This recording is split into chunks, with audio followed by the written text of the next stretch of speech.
if you would, read at least 12 verses of the Torah portion so no tribe be left behind.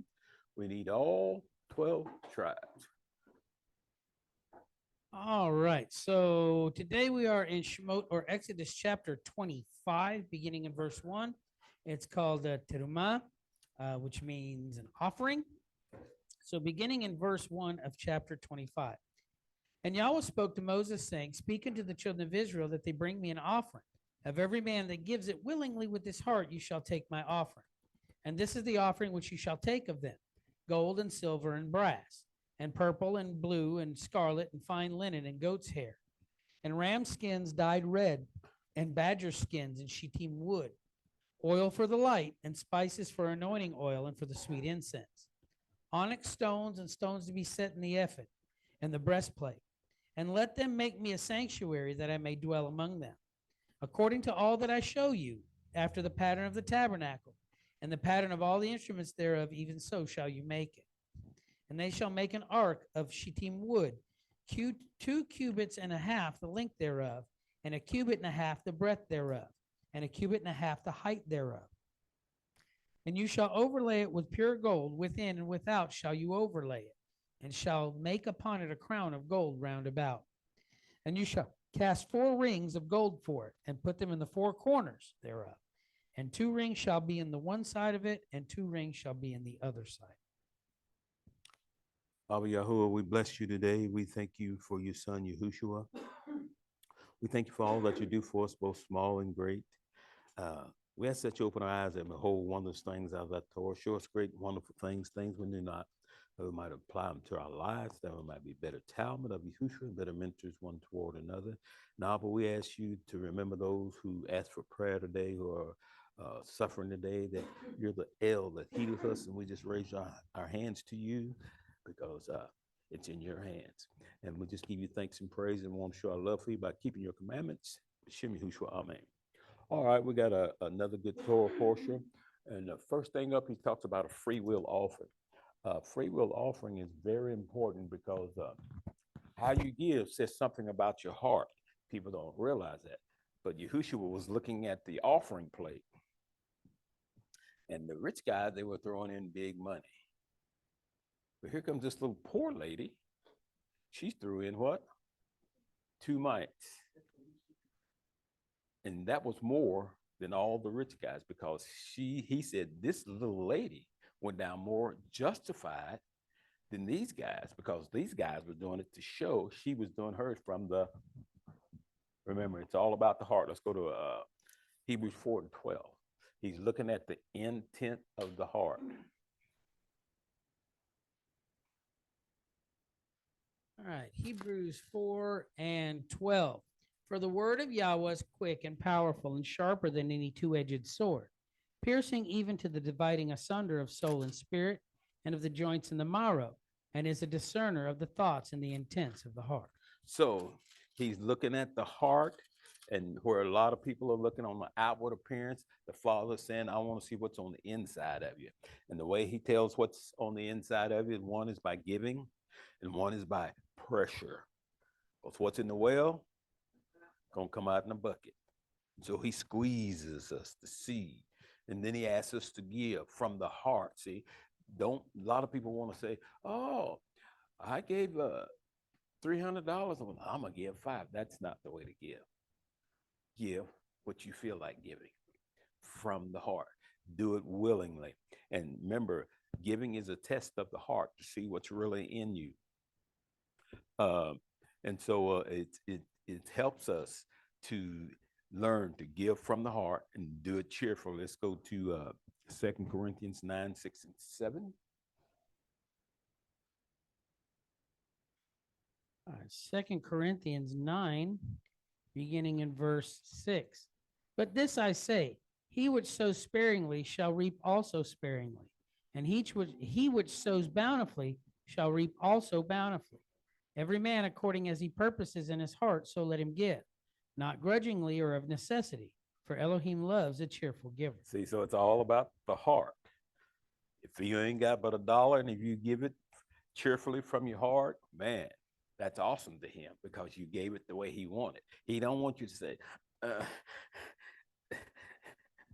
got to give $1.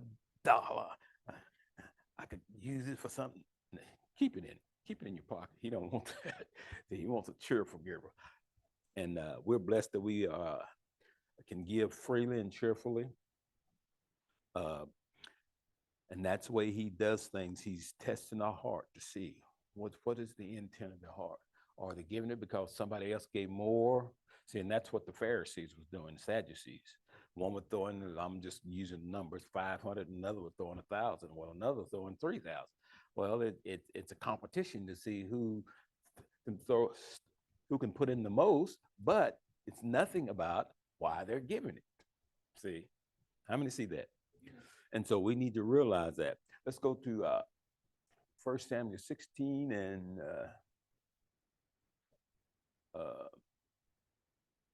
7.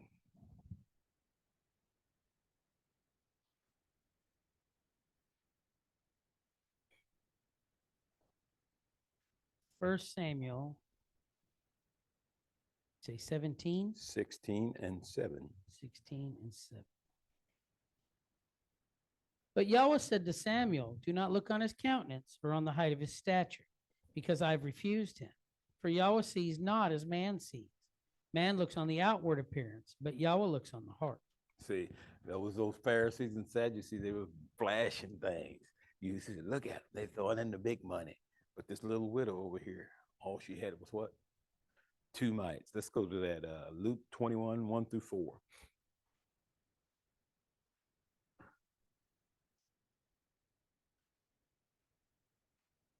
Luke 21, beginning on verse 1.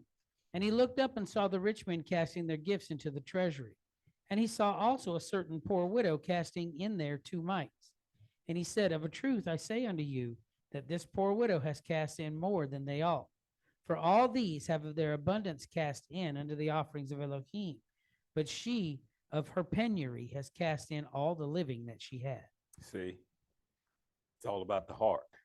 She did it from a heart and not just to show off. Some people want to come in and show how much they can give. He's not interested in that.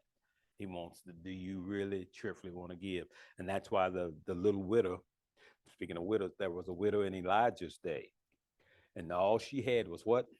2 sticks, cruse of oil, and a handful of meal. There were many widows in Elijah's day, but there was this one widow. And Yahweh sent Elijah to this widow, and Elijah told the widow, he asked, do you have any bread?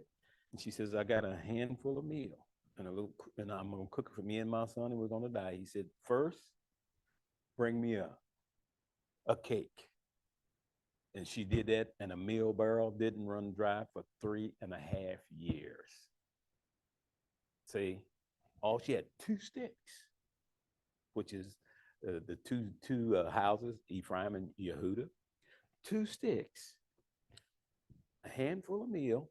A handful of meal is the least that could be given in the tabernacle. The priest would take a handful of meal, and that was the least offering. So she had a handful of meal and a little cruse of oil. And guess what? It lasted 3.5 years. Talking about a miracle. Now that's a miracle. So don't be ashamed of what you have. Just give it from the heart. If it ain't but 2 cents, you give it 2 cents from the heart.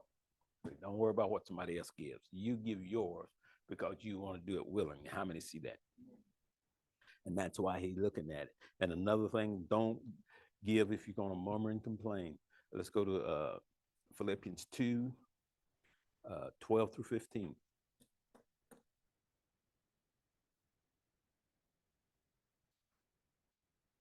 Philippians 2, beginning in verse 12. Wherefore, my beloved, as you have always obeyed, not as in my presence only, but now much more in my absence, work out your own salvation with fear and trembling. For it is Yahweh which works in you both to will and to do of his good pleasure. Do all things without murmurings and disputings, that you may be blameless and harmless, the sons of Yahweh, without rebuke in the midst of a crooked and perverse nation, among whom you shine as lights in the world. And sometimes your free will offering may be sweeping the floor, cooking a cake, or you fill in the blank. But don't do it, oh, they want me to bring this, and don't do it like that. Say, See, when I was growing up in the church, you didn't do nothing. They didn't let you do nothing. And it was a privilege when they allowed you to do something. We thought, wow, I get to do something because otherwise you sit down. That's what they told me, sit down. But when they allowed you to do something, whatever it was, you think, wow, I'm allowed to do something. And so, and we was glad to do it. And so that's where you need to view things, do things willingly. See, we come here willingly. Nobody forces us here. We're here willingly on our own free will. And that's a great offering to the Father because we do it because we want what? Please him. Want to show our love for him. All right, let's go to Exodus 25, 8-9. And let them make me a sanctuary that I may dwell among them, according to all that I show you, after the pattern of the tabernacle and the pattern of all the instruments thereof, even so shall you make it. So pattern is so important. He told them in this Torah portion alone 4 times, be sure you make it after the pattern I showed you in the mount. Because if you don't, you've ruined things. And that's why people try to add to the word, try to take away. You don't realize you just messed it up because his word is perfect. Go to Psalms, I think it's 19:7. The Torah of Yahweh is perfect, converting the soul. I think that's how it goes. All right, Psalm 19:7. The law of Yahweh is perfect, converting the soul. The testimony of Yahweh is sure, making wise the simple. So what can you do to perfect? You can only make it worse. You can't make it better or it wouldn't be perfect. Amen? And so he's telling Moshe, you make sure you make it after the pattern I showed you in the mount. Because the pattern is who? Of Yahushua. Let's go to Hebrews chapter 9, and I'll get my verse right fast.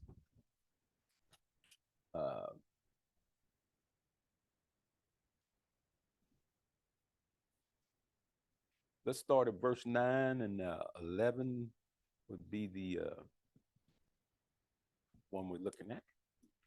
All right, Hebrews 9, beginning in verse 9, which was a picture for the time then present, in which were offered both gifts and sacrifices that could not make him that did the service perfect, as pertaining to the conscience, which stood only in meats and drinks and diverse washings and cardinal ordinances imposed on them until the time of Reformation. Everybody needs to circle that time Reformation. Go ahead. But the Messiah, being come a high priest of good things to come, by a greater and more perfect tabernacle, not made with hands, that is to say, not of this building. So he's telling us the Levitical priesthood was put there until the time of Reformation, or until the time his son came to fulfill all things.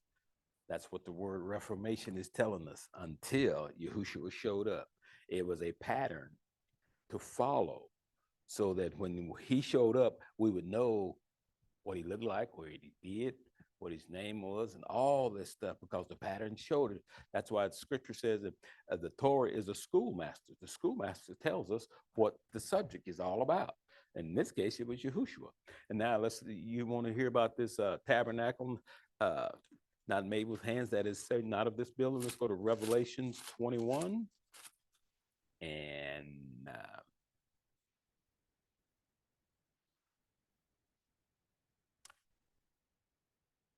22 and 23. Revelations 21, beginning in 22. And I saw no temple therein, for Yahweh El Shaddai and the Lamb are the temple of it. And the city had no need of the sun, neither of the moon to shine in it, for the glory of Yahweh lightened it, and the Lamb is the light thereof. So now we see a temple not made of hands.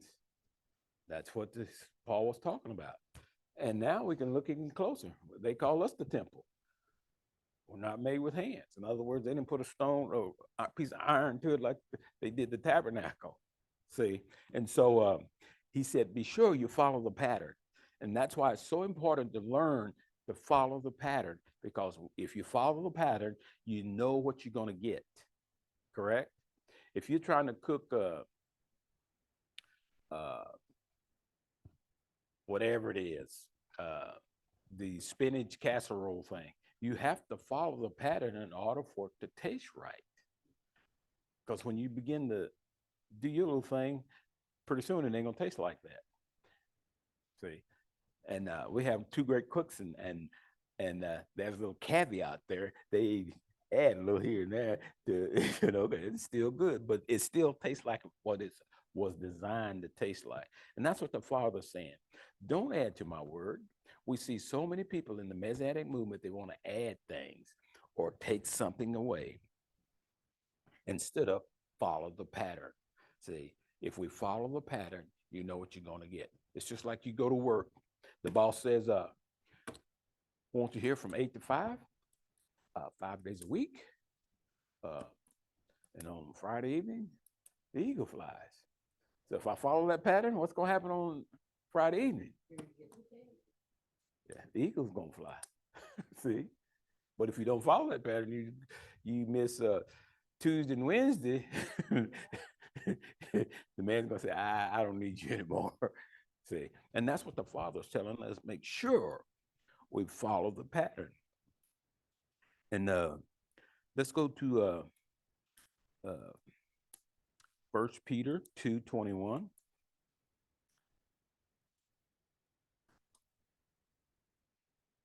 First Peter 2:21. For even hereunto were you called, because Messiah also suffered for us, leaving us an example that you should follow his steps. See, he left us a pattern. And he's telling us, do not deviate from the pattern. The minute you deviate from the pattern, you're not going to, let's just say we're in a big ship. And the GPS is telling us to go latitude 144 and longitude 25, whatever it is. I'm just throwing some numbers out there. And we decide, oh, I think I'll try latitude 142. Are we going to get to our destination? No. Just 2 degrees off, and you're going to be so far off by the time you get there. See, and that's what the Father's saying. When you start adding to or taking away, you're going to be so far off by the time you get to the end that it won't even look like what I gave Moshe. And that's what Yahushua told him. He said, this doesn't even look like what Moshe gave you. Let's go to that, John 5:45-46.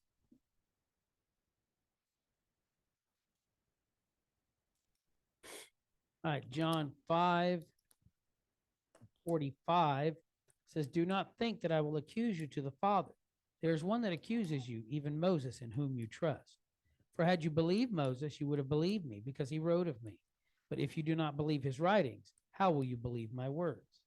So he said, you didn't look at the pattern? You didn't follow the pattern? Here I come. I am the pattern. That's why you don't know me. You didn't look at the pattern.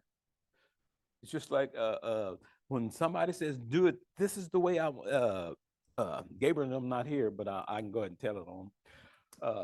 They went to work installing air conditioners. And so they install it the way they thought it should be installed. The boss comes along and says, no. So what do they have to do? They had to tear it all back out and put it according to what the pattern the boss wanted. And since Yahweh is the boss, he's got the last say in everything. We better do it according to his pattern. Amen. And so it's very important. Let's read it. Hebrews 8:5. Hebrews 8:5. Who serve unto the example and shadow of heavenly things, as Moses was admonished of Elohim when he was about to make the tabernacle. For see, he said, that you make all things according to the pattern showed to you in the mount. He's saying, make it exactly. Don't deviate. Don't add your little thing to it. We want to add something to it. He said, no, don't you do that. You do it just like I showed you. And that's why we get so much mess going on, even in the Messianic movement. They want to add to, they want to take it away and do all these other things. And it gets things completely out of character. Let's read Luke 4:16. Luke 4:16. And he came to Nazareth, where he'd been brought up. And, as his custom was, he went into the synagogue on the Sabbath day and stood up to read. Or as his pattern was. See, we have a pattern of showing up on Shabbat. because that's the day he said, I want you to assemble. So we follow that pattern. He said, remember the Sabbath to keep it holy. So we do that. And Yahushua is our pattern. So he went into the synagogue on the Sabbath. And some people tried to, oh, you're supposed to stay at home. Well, what's he doing walking in? And he says, I am the Sabbath. So see how people can get off? They want to add to and take away. All right, let's go to and so remember, if we follow the pattern, we know what the reward is going to be. Amen. That's why he said, if you follow the pattern, Yahushua brought it down to this thing. He said, if you love me, keep my commandments. And he said in Revelations 22, I think it's 14, he said, he that keeps my commandments will have a right to enter into the what? The new city and eat from the tree of life. But we have to follow that pattern or we can't get in. See, if you start adding to and taking away, you can't get in. So we have to follow the pattern. All right, let's read Exodus 25:10-16. This is talk about the ark. We're getting into the tabernacle furniture now. All right, Exodus 25 and 16, you said? 10. Oh, and 10, I'm sorry. And they shall make an ark of shittim wood, 2 cubits and a half the length thereof, and 1 cubit and a half the breadth thereof, and 1 cubit and a half the height thereof. And you shall overlay it with pure gold, within and without shall you overlay it, and shall make upon it a crown of gold round about. And you shall cast 4 rings of gold for it, and put them in the 4 corners thereof. And 2 rings shall be on one side of it, and 2 rings on the other. And you shall make staves of shittim wood, and overlay them with gold. And you shall put the staves into the rings by the sides of the ark, that the ark may be borne with them. The staves shall be in the rings of the ark; they shall not be taken from it. And you shall put into the ark the testimony which I shall give you. So here's this box, a wooden box that they overlaid with gold within and gold without. Gold speaks of divinity. It's a very precious metal, even to this very day. And it can be beaten so thin that you can see through it. Remember, the streets are made of what? Gold. And even the NASA, they plate there that they used to anyway. The shuttle, they used to plate it with gold that was beaten so thin to keep back all the UV rays and all that stuff. See, and so here we have this box. It's just a box. But what made the box so special? What was put in it?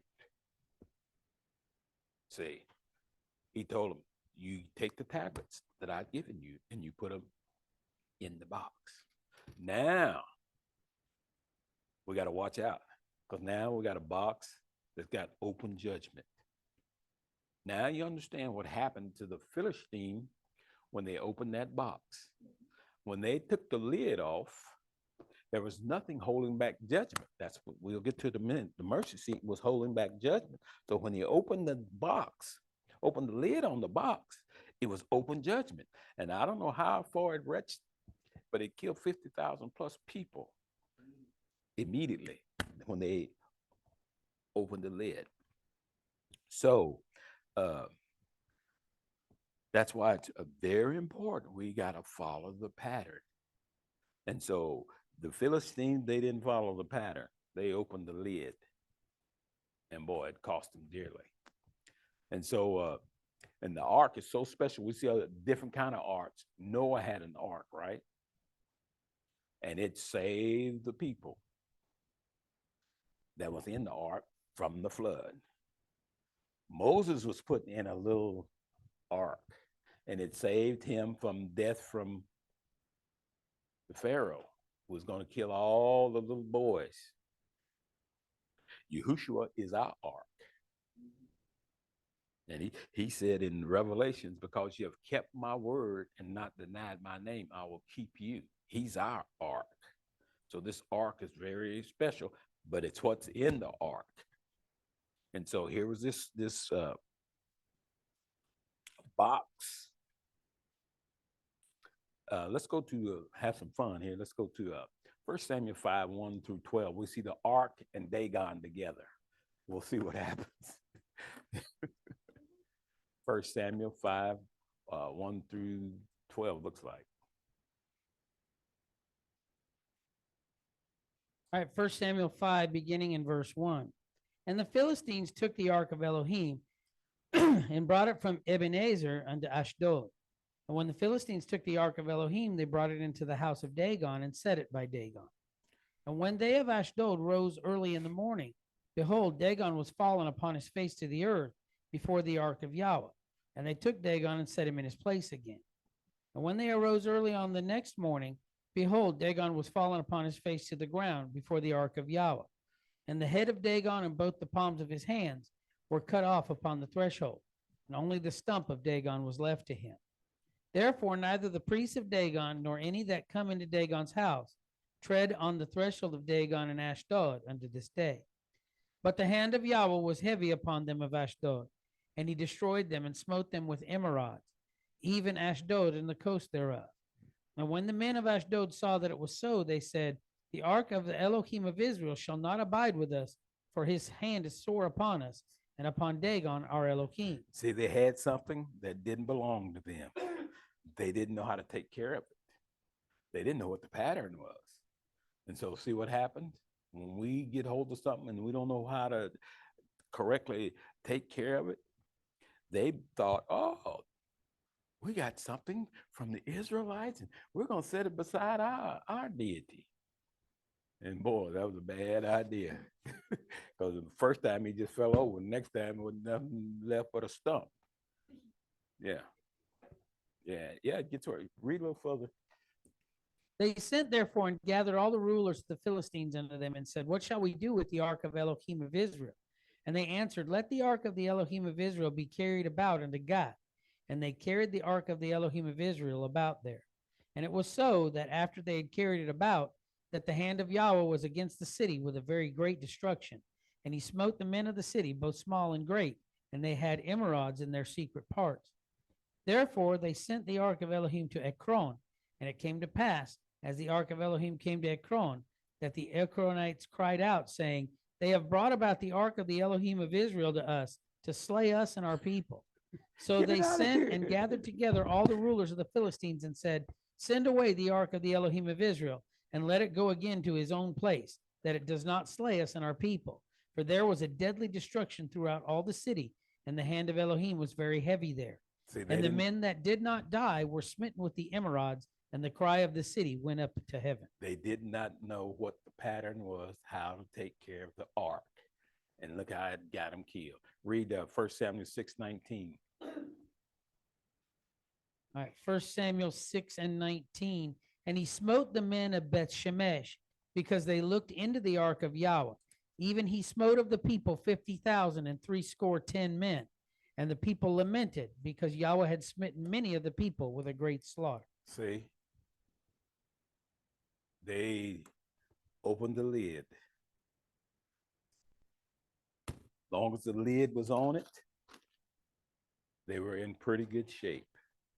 But when they opened the lid, when it says, thou shalt not murder, thou shalt not steal, thou shalt not bear false witness, all that came out and started striking people because they were guilty.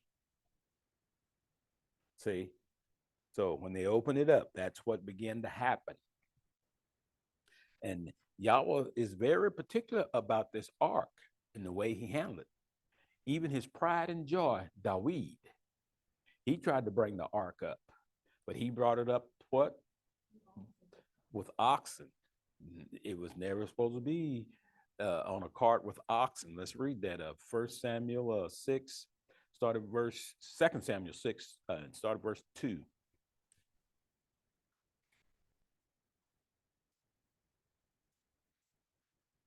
All right, 2 Samuel 6:2. And David arose and went with all the people that were with him from Baalah of Yehudah to bring up from thence the ark of Elohim, whose name is called by the name of Yahweh Tzevaot, that dwells between the cherubim. And they set the ark of Elohim upon a new cart and brought it out of the house of Avinadab, which was in Gibeah, And Uzzah and Ahio, the sons of Avinadab, drove the new cart. And they brought it out of the house of Avinadab, which was at Gibeah, accompanying the ark of Elohim. And Ahio went before the ark. And Dawid and all the house of Israel played before Yahweh on all manner of instruments made of fir wood, even on harps and on psalteries, and on timbrels and on cornets and cymbals. And when they came to Nachon's threshing floor, Uzzah put forth his hand to the ark of Elohim and took hold of it, for the oxen shook it. And the anger of Yahweh was kindled against Uzzah, and Elohim smote him there for his error, and there he died by the ark of Elohim. And Dawid was displeased because Yahweh had made a breach upon Uzzah, and he called the name of the place Perez Uzzah to this day. Why did that happen? They didn't follow the pattern. The ark was supposed to be brought up on the priest's shoulders, not oxen. So when we don't follow the pattern, you see what happens. Uzzah reached out to balance the ark because he thought it was going to fall. And you know what y'all was saying? Do you really think I'm going to fall? I'm here. Do you really think I'm going to fall to the ground like Dagon? See, he didn't realize who was in the ark, who was in between the cherubims, and he can take care of himself. See?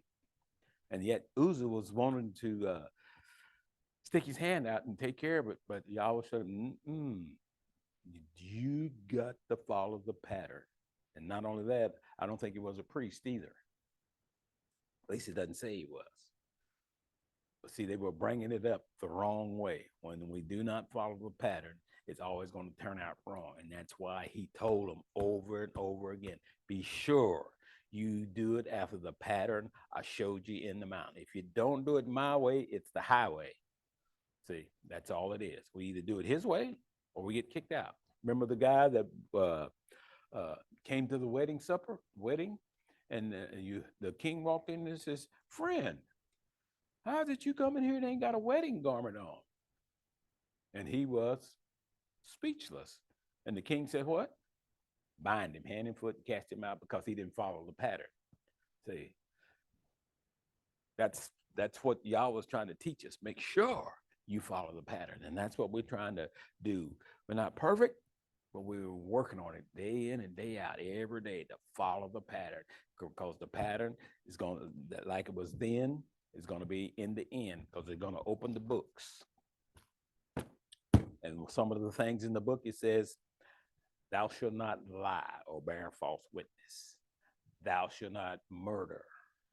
Thou shalt not steal. All those things that are in there.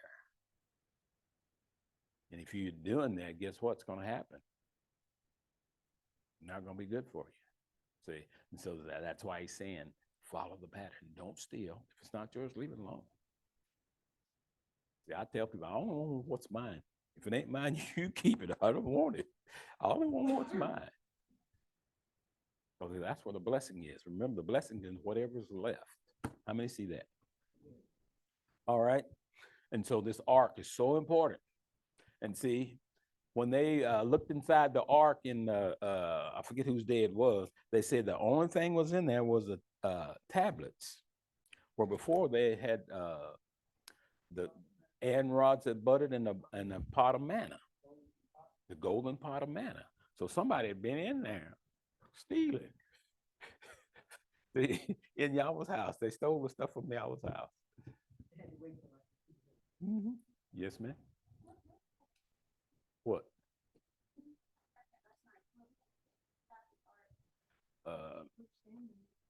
I got it here somewhere. 1 Kings 8, 5 through 9.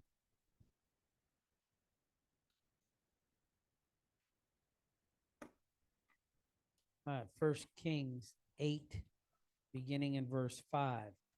And King Solomon and all the congregation of Israel that were assembled unto him were with him before the ark, sacrificing sheep and oxen that could not be told nor numbered for multitude.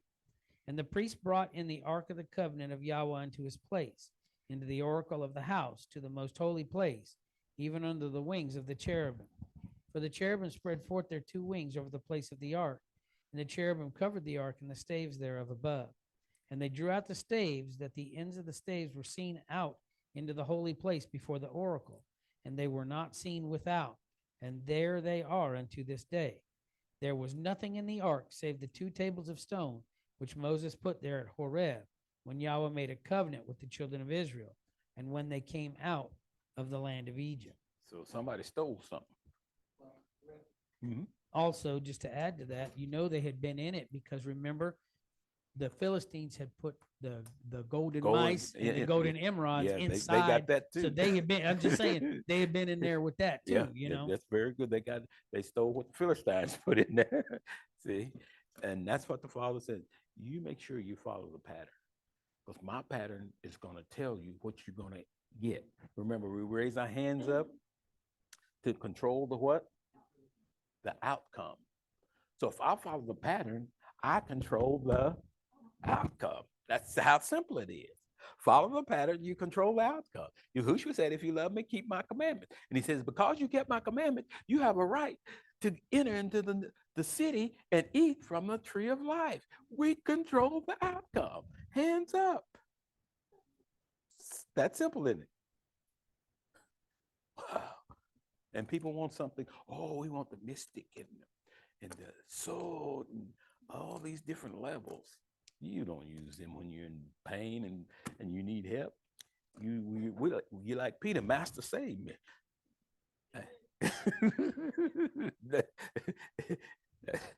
Wow. And so the ark was, and we found out when the temple was rent in twain, when the veil was rent in twain in the temple, there was nothing back there. The ark was back there, but there was the spirit and the power gone in Ezekiel's day. They had been faking it all along. And today people say, oh, I wish we could find the ark. What good would it do you? It's just a piece of furniture. It's just an artifact now. Wouldn't do you any good. Yeah. All right. 25:17, we get to the mercy seat, the lid. 25 and 17, and you shall make a mercy seat of pure gold, 2 cubits and a half the length thereof, and 1 cubit and a half the breadth thereof. And you shall make 2 cherubims of gold, of beaten work shall you make them in the 2 ends of the mercy seat. And make 1 cherub on one end and 1 on the other. Even of the mercy seat you shall make the cherubim on the 2 ends thereof. And the cherubim shall stretch forth their wings on high, covering the mercy seat with their wings, and their faces shall look one to another. Toward the mercy seat shall the faces of the cherubim be. And you shall put the mercy seat above upon the ark, and in the ark you shall put the testimony which I shall give you. Wow. Now, because there's something over the lid, the judgment just wouldn't jump out and get you, because there's something holding it back. And that's why the scripture says, blessed be Yahweh, whose mercy does what? Endures forever. Mercy pushes back what we deserve. That's what mercy does. It pushes back what we deserve. See? And that's why when the Philistines opened that lid and pushed the mercy seat back, his mercy was gone, because they broke the pattern that they kept the mercy on top. How many see that? And the mercy seat was made out of pure gold. It was a lid, and it pushes back what we rightly deserve. That's why you always want to say, have mercy upon him. That's what David said in Psalm 51. He said, have mercy upon me, O Yahweh, according to thy loving kindness, according to the multitude of thy tender mercies. Blot out my transgressions, wash me thoroughly from my iniquity, and cleanse me from my sin. For I acknowledge my transgression, my sins are ever before me. See, David was supposed to be dead because he murdered his best friend. Oh, I should say one of his best friends, for his wife. There's a whole lot of mess going on there. See, but his mercy pushed it back. Although he said that that'll be a problem throughout your lineage from that day forward. And there was, and we can see it. But mercy pushed back what David rightly deserved. Does the same thing for us. That's why I pray every day, have mercy upon me and my family and my children and all those that are loved his appearing, because we all need mercy. None of us are perfect. I'll be the first to admit, sweetie pie, is I'm bird. Blah, blah, blah, blah, blah. See, you know what's wrong with most people? They're afraid of finding out the truth.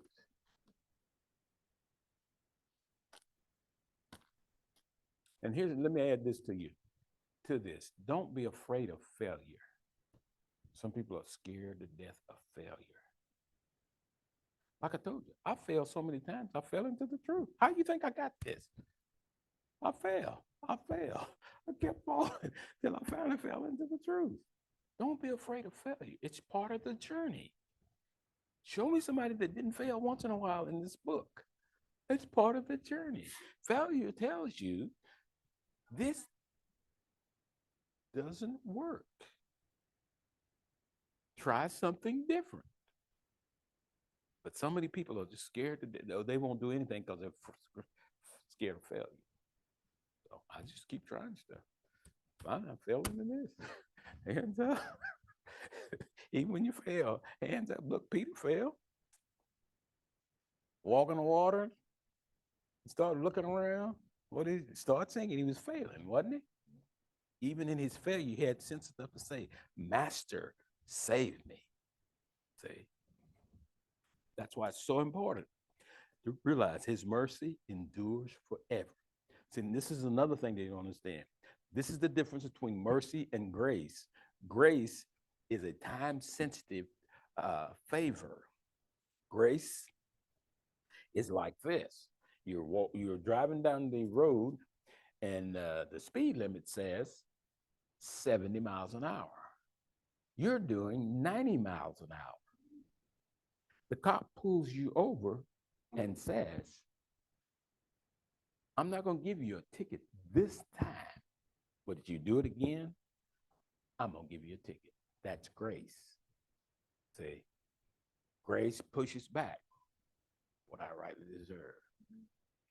Oh, excuse me. Grace gives us something I don't deserve. I didn't deserve to get a warning. I deserved to get a ticket. But grace gave me something I didn't deserve. We didn't deserve Yahushua either, but he came anyway to save us. He came to save his people. Amen? How many see that? And so there's a difference between mercy and grace.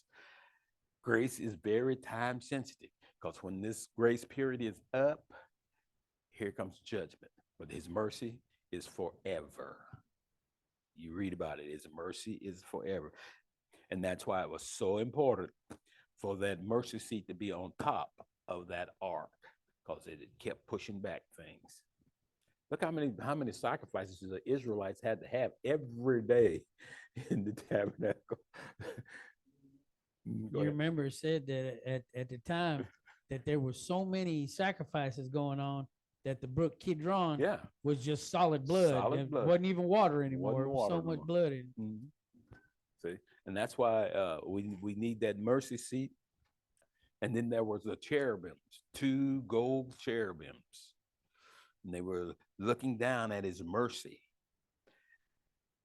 They weren't fighting each other.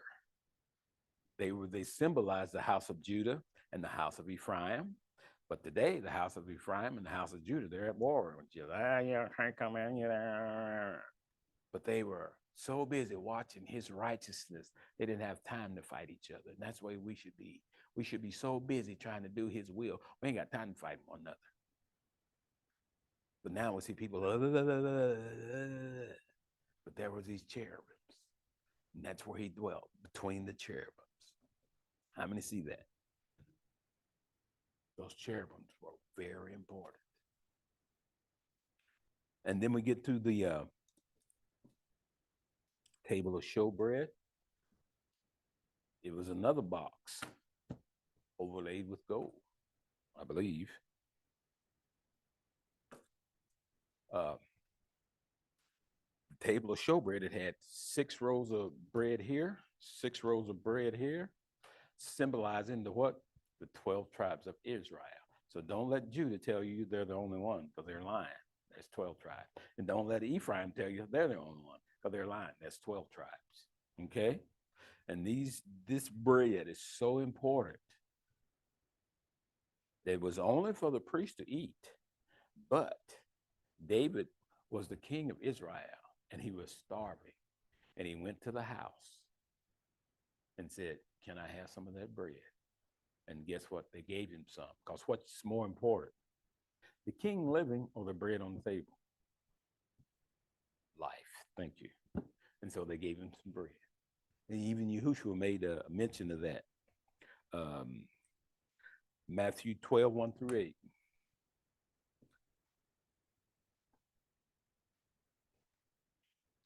All right, Matthew 12, beginning in 1. At that time, Yahushua went on the Sabbath day through the corn, and his disciples were hungry and began to pluck those ears of corn and eat. See, that's where that gets rid of those people who say you can't go anywhere on the Sabbath.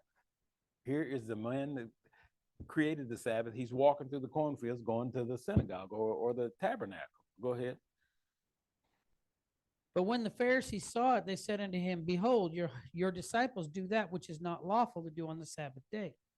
And he said unto them, Have you not read what David did when he was hungry, and they that were with him, how they entered into the house of Elohim and ate the showbread, which was not lawful for him to eat, neither for them which were with him, but only for the priests?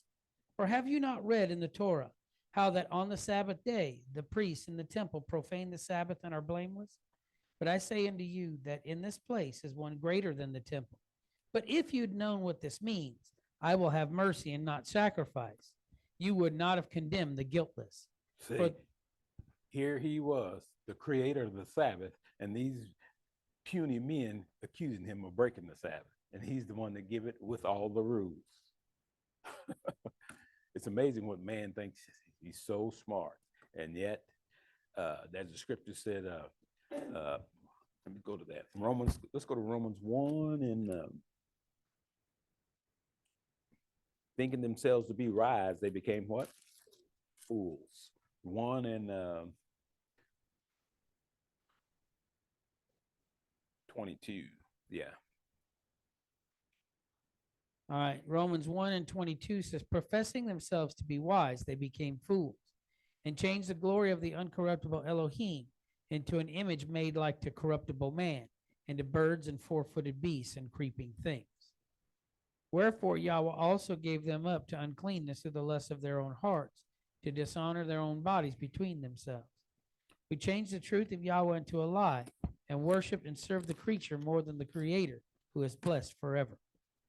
For this cause Yahweh gave them up to vile affections, for even their women did change the natural use into that which is against nature.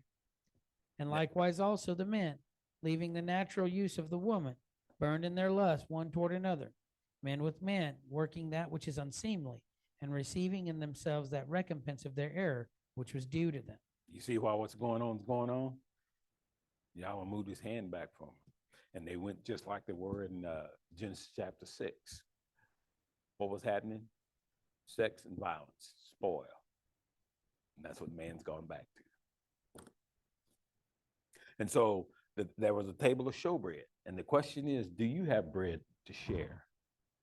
See, suppose somebody come and says, I need some bread, or the bread of the word. Do you have enough in you to share? See, we need to learn to have enough, not only for ourselves, but enough to share so that we can help somebody else in this journey. Because like I tell you, somebody's watching you, and all they need sometimes is just a word, just a little bread word to help them to their next step in the journey. So Yahushua said, I am the true bread that came down from heaven. If you eat this bread, you'll never hunger again.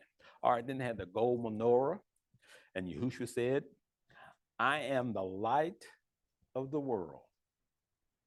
He that cometh to me will never walk in darkness. And that menorah had 7, can't reach it, 7 branches, not 9 as they do in the Hanukkah. So you know they corrupted things when they come out with a 9-branch menorah, because that's not what Yahweh created. In fact, when you read the book of Revelation, you see 7 menorahs with 7 branches. And so this menorah, it was the only piece of furniture inside the tabernacle proper that gave off the light. And that's why Yahushua said, I am the light of the world. And this is about the only thing that they haven't corrupted is the menorah. And so he told us that we need to shine as lights in the world. He said, told us, you are the light of the world. When he got ready to leave, he said, you are the light of the world, because I'm getting out of here. See, now it's time for us to shine. Don't take your candle and put it on the bushel basket. Don't hide this journey, this way.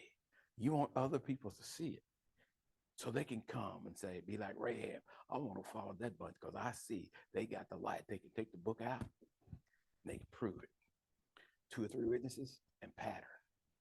Wow. And so today we're looking at this pattern because the Father kept telling Moshe, you be sure. And to me, he's like, I got my stick, Moses. You better make sure you make it at the pattern I showed you in the mount.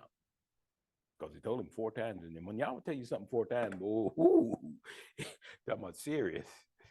It's past serious. And so here's this menorah. And it's they had to have beaten oil, olive oil, for the light to shine. And this menorah was beaten from one piece of gold. Sometimes you feel like you're getting a beating. Maybe y'all was trying to make you into a menorah or a light for somebody else. See, it depends on how we take things. People can say, wow, they went through this and look how they're doing. They still got a smile. They got their heads up. Not only that, now they got their hands up.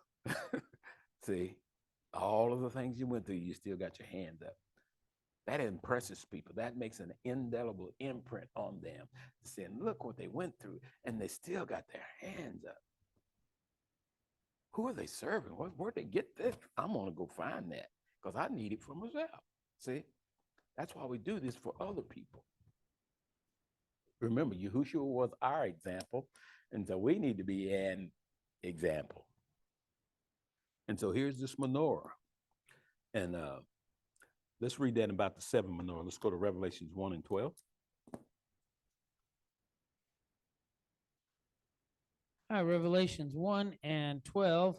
And I turned to see the voice that spoke with me, and being turned, I saw 7 golden candlesticks. See, 7 menorahs. See, and this light is so powerful, somebody even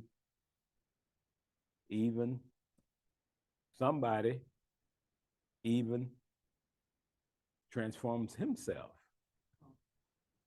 into an angel of light. 2 Corinthians 11, 13 to 15. 2 Corinthians 11, beginning in 13. For such are false apostles and deceitful workers, transforming themselves into apostles of the Messiah. And no marvel, for Hasatan himself is transformed into an angel of light.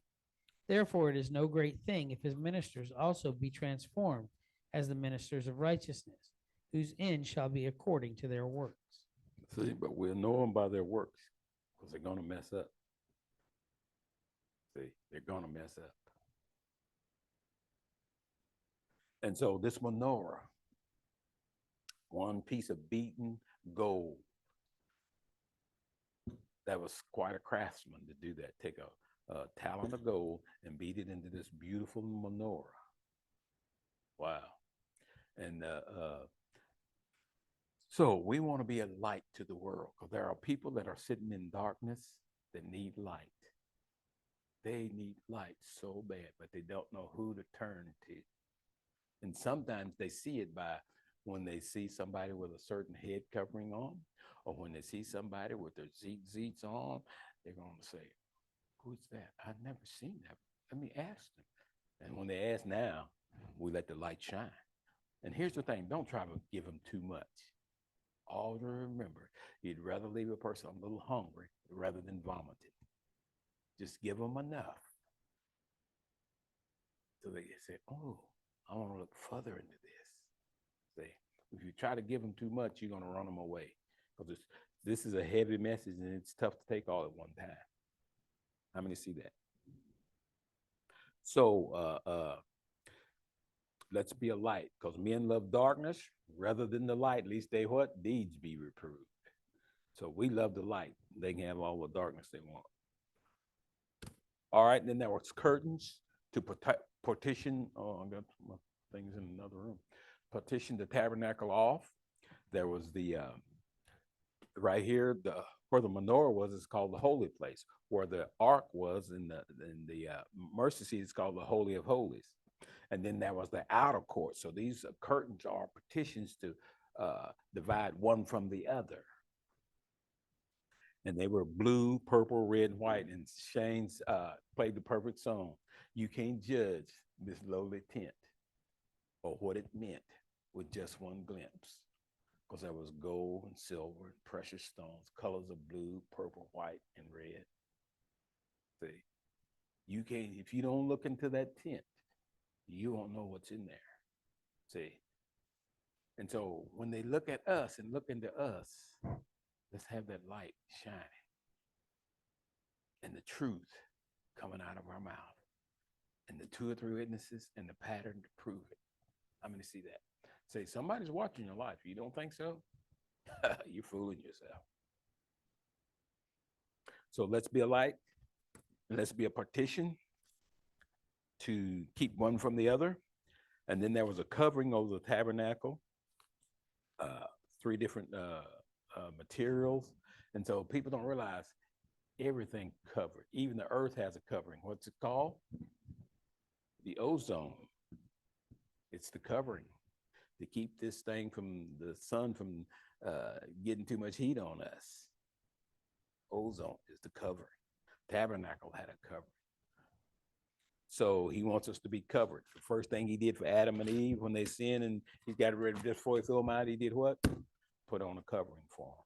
And then there's the boards, these boards. See, everybody can't be a menorah.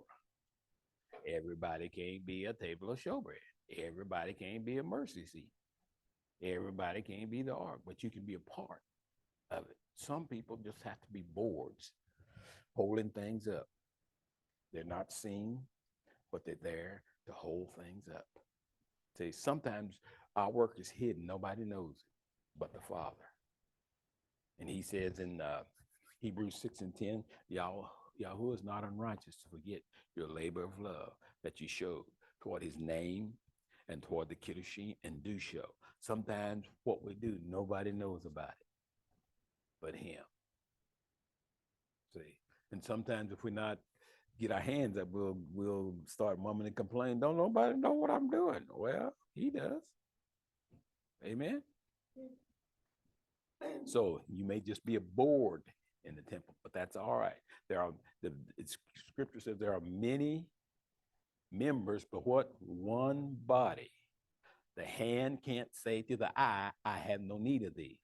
What if we had no hands, only eyes? We couldn't touch things. Huh? Yeah. Because the eyes can see, but it's these things that do the pushing and the shoving and all of that. See, and people don't realize everybody in the building or in the body of Mashiach has a ministry. You may not be the hand. The foot can't say to the how did I have it in this song? Huh?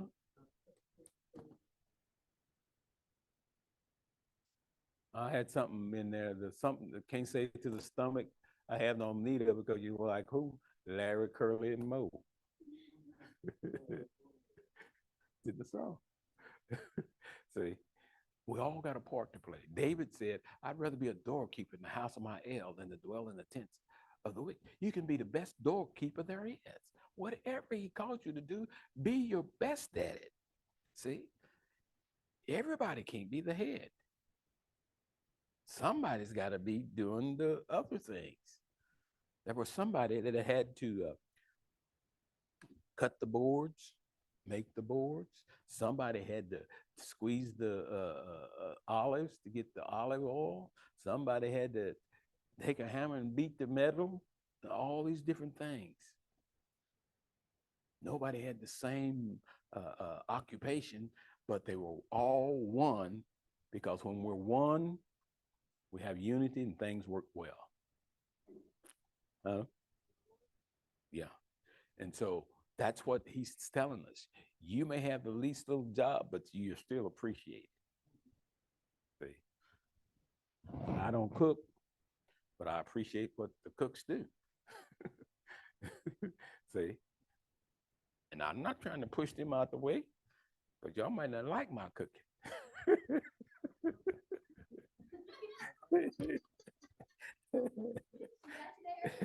That's okay.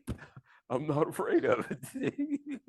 I'm not afraid of it. You know, like, but it's nothing personal. See, I don't take it personal. I'm laughing. Oh, and by personal, let me tell you how you know you took it personal. You just can't get over it. You just can't let it go. That means you let the thing get personal. You just can't let it go. That means you have let it get personal. All right. That we're bored. So we're many members, but one body. Somebody had to be the board. Somebody had to be the rods that went through the boards. Somebody had to be the sockets and all of these different things that kept the tabernacle functioning. They couldn't push. You said, I don't like what he put me. I want over there. Well, that's what that got the devil in trouble. He didn't like where y'all would put him, so he wanted to go a little further. And y'all says, you going, instead of going up, you going down now. So wherever y'all will put us, let's do it with all our might. Let's do it the best, because we're trying to please him. All right, then there was the veil, Exodus 26 and 31. 26 and 31, and you shall make a veil of blue and purple and scarlet and fine twined linen of skillful work. With cherubim shall it be made. And so there was this veil to separate the holy from the holies. And this, I don't know how thick it was, but I've heard all kind of numbers, but it had to be pretty thick to hold the things back.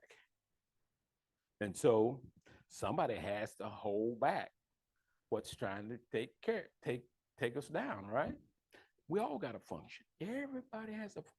No matter how big or small, it takes us all to make it work.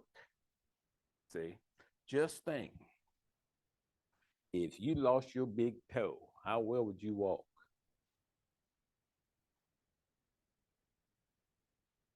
People don't think much of the big toe or even the little toe. See, everything's important. Everything he gave us is important. So remember that. You're part of the body, and that's all you should be concerned with. I'm part of the body. Hey, that's a great thing. That means I'm in the house. I'm going to see that. Then there was a brazen altar. Now we're getting to see different materials. Brass piece of judgment. And this is where they had all the sacrifices come to this brazen altar. And it was a box, big box. It was made out of wood, but it was overlaid with brass within and brass without. And this was a very important place, because, and here's a place that when everybody came, they were on equal ground, because they all came for bring their sacrifice. See? And so this brazen altar was so important. It was the first piece of furniture you walked into when you went into the tabernacle. And there were priests daily, as Shane said. There were so many sacrifices. The brook Kidron was running blood, not water anymore. That's a lot of sacrifices. And so, and then they found an altar in Syria and brought it back. And where'd they put it? Right in the Father's house. See, they broke the pattern already. When you put another altar in the place beside his altar, you broke the pattern, because when we gave it to Moses, there was no other altar. See how he did it because the king liked the altar and he brought it back. All right. And so this altar was very important. And then let's read it. Exodus 27:8. All right, Exodus 27:8. Hollow with boards shall you make it, as it was showed you in the mount, so shall they make it. See, he keeps iterating. Make sure you make it after the pattern I showed you in the mount. Don't deviate. And that's what he's telling us. Let's not try to deviate. Some people are trying to do just to see what they can get by with. Let's don't do that. And then there was curtains for the courtyard, so everybody couldn't be snooping and seeing in. See, you had to have business to go in there. And this courtyard was 50 by 100. And I forget how high it was.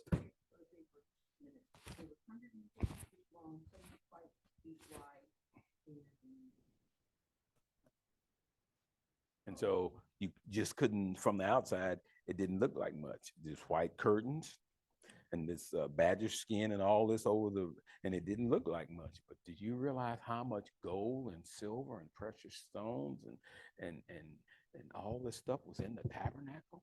Wow. People didn't realize, but just looking at it, and that's why I wrote the song. Just looking at the tent, you couldn't tell what was in it.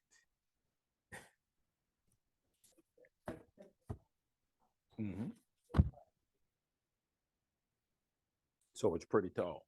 All right, that's my Torah portion for the day. Remember, we're one body, but many members. Everybody's got a job to do, and let's do it well as unto Yahweh. Abba Yahweh, we bless you today. We thank you for your son, Yahushua. We thank you for giving us this tabernacle experience. B'Shem Yahushua, Amen.